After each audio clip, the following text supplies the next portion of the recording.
Well, this week, the Federal Aviation Authority grounded all airplanes for the first time since 9/11 due to a computer outage. It led to more than 2,000 cancellations and more than 4,000 delays Wednesday morning.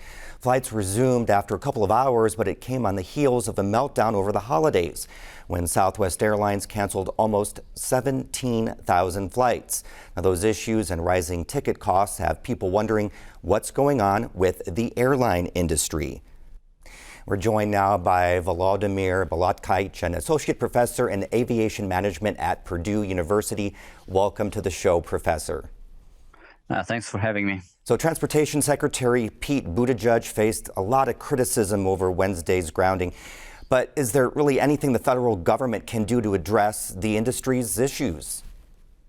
No, I mean, now that we know more information about what happened, I mean, at first I thought, okay, what was wrong with the backup system? Was there a backup system for NOTAM?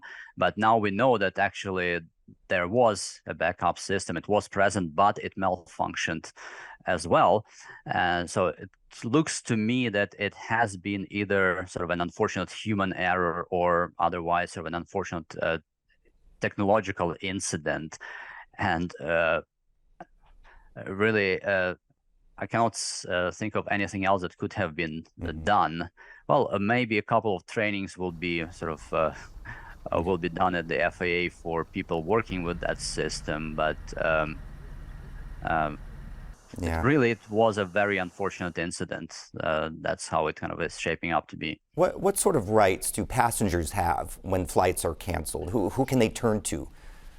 Well, in this country, unfortunately, well, they are at the airline's mercy, more or less, right? So there are no laws such as, for instance, in the European Union. So in the EU, when a flight is canceled, then the airlines are actually obligated to compensate the passengers to some extent. Actually, that happened to me once. And I got 250 euros from KLM for compensation for a canceled flight. And in addition to that, I sent them my hotel bill, the bill for dinner and breakfast, and everything was reimbursed. But obviously they did it because they were required to do it by the EU regulations. There is nothing comparable here in this country. So essentially you are at the mercy of an airline, or if you have purchased a travel insurance, then call your insurance company and see if they can help you here. And as a matter of fact, when returning from a holiday last week, our flight was also canceled and the airline rerouted us. So we spent 2 extra days on the road. And so since we did not actually have travel insurance on that occasion, so we just had to pay for 2 extra nights hotel and whatever we spent on meals, right? So there's a report in November said the cost of an airline ticket up 25%. Is that inflation? Do you expect that to come down anytime soon?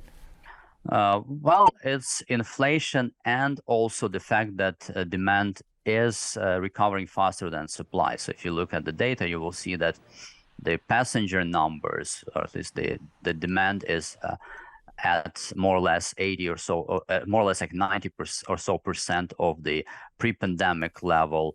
Capacity is currently at around 80% or so of the pre-pandemic level. So there is a bit of a mismatch between supply and demand, and simply there are just kind of too many people who want to fly relative to the number of seats that are available, and obviously prices are higher than they were. And if we, well, and on top of this, of course, you have inflation. On top of this, you have labor shortages, which do not allow the airlines to return all the capacity back to the market. And I mean, I would say that maybe February, March, that's when we start seeing the situation stabilizing. All right, Professor, thank you so much for your time. Appreciate it. My pleasure. TSA agents intercepted at least 6,300 guns nationwide in 2022. Of those, 68 were at the Indianapolis International Airport. The number of TSA firearm interceptions has steadily increased since 2010, except for in 2020 when there was a sharp decline in travel due to COVID-19. A TSA spokesperson says the steady increase over the past decade could be a result of growing gun ownership. It's just so incredibly dangerous. It's such a time-consuming and expensive mistake. We really think the onus is on the passenger to just do better and not bring this to the checkpoint. According to the TSA, anyone who brings a loaded firearm to a security checkpoint may be subject to a federal civil penalty.